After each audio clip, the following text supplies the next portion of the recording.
Hi, I'm Daniel and this is the EDELRID pinch, and in this short video I will explain why for me the pinch is the perfect device while multi-pitching on single ropes.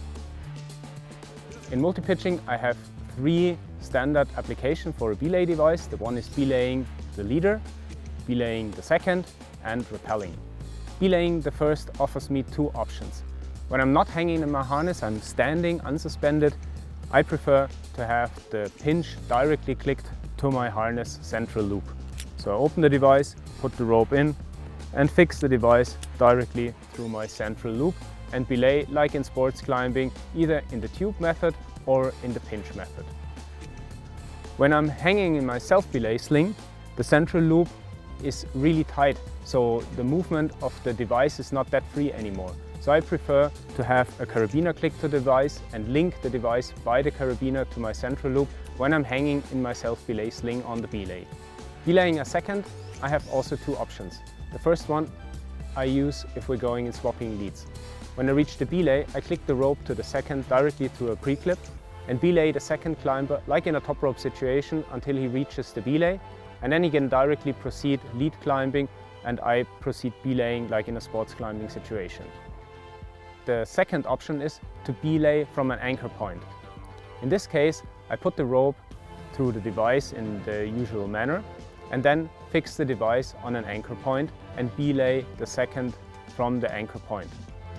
Also in this case, I can go in swapping leads. When the second reaches the belay anchor, he can proceed lead climbing and I can also belay from the anchor point, a lead climber. Take into consideration that in this setup, the impact forces in case of a fall will be very high because there is no body dynamic in the system. When fixing the pinch to the anchor point, make sure that the handle is accessible when the device is on the load. If it is not, the pinch offers attachment points in 90-degree steps of orientation. When you need to take the hands off the braking rope, make sure to secure the rope by putting a single overhand knot in the rope underneath the device in the braking rope.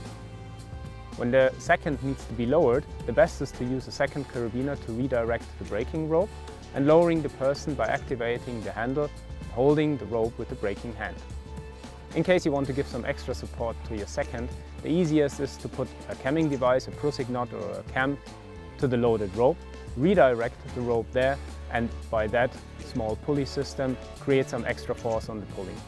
Rappelling is also done on a single strand of the rope.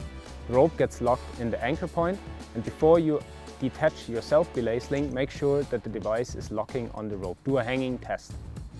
Then unclip yourself, and when lowering on a thin or soft rope, the best is to guide the rope through the V-grooves on the front of the device.